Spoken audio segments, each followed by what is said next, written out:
So I have with me Jim Kohlberg, who's the director of this fantastic new film called The Music Never Stopped. The music, has it stopped for you? No, it hasn't. I hope it won't. So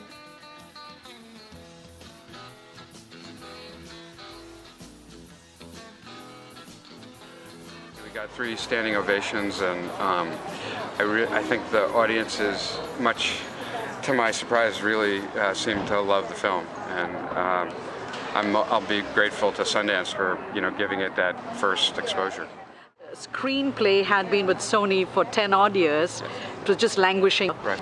What prompted you to go pick up the story? Well, a friend of mine who knew the screenwriter sent it to me, and I read it and knew I wanted to do it as soon as I read it. And then, I just went through the process of contacting Sony and negotiating from them how we could make it.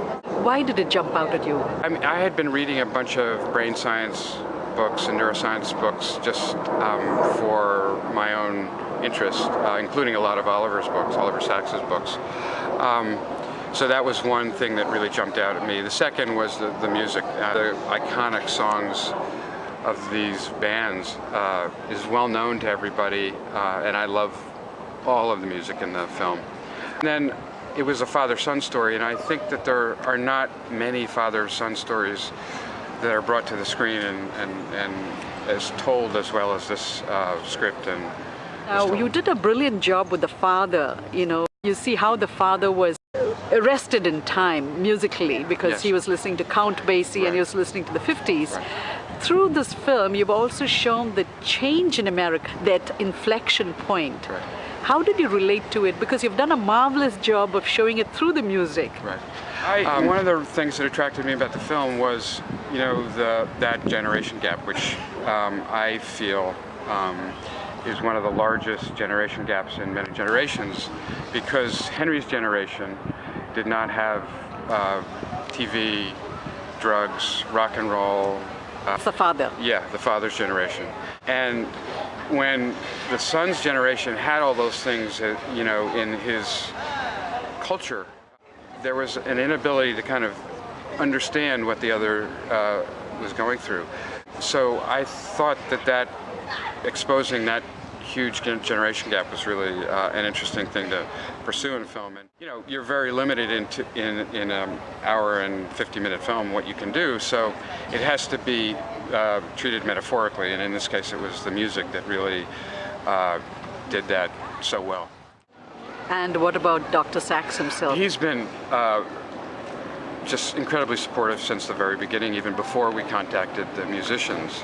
And he had always liked the script. He had, the screenwriters obviously talked to him a lot when they were writing the script 13 years ago, but he was really supportive and incredibly helpful when I did research at the Institute and things like that. The question about the Grateful Dead is when their music came, just like the father reacted in the film, this is considered destructive stuff. Oh, sure. This was evil stuff. Yep. And now through this film you're showing how music helped this guy come back. Yeah. I think one of the great themes of the script and the film is that music can be viewed as a horrible influence or a incredibly beneficial one at the same time by different people, and that those perspectives can change over time when they see how music actually can, in this case, rehabilitate somebody from a severe injury. And this is based on a real life story like you mentioned. Yes. The gentleman passed away, unfortunately. Yes. And when he died, how much had he come back? I think he had recovered some function. I know that in talking with Oliver and Connie that he was able to form some new memory. Almost in everyone's life. There's very few people that I know of that don't have some musical or rhythmic interest, even if sometimes they're not aware of it. I hope when the film opens March 18th and that it'll be one of the main attractions, that people will connect to the music. The last word or the last sentence in your credit was Tambourine Man. Was the movie originally? When it was at Sony, it was originally titled that, yes. And you But changed the name. We did. Thank you so much. Oh, my pleasure.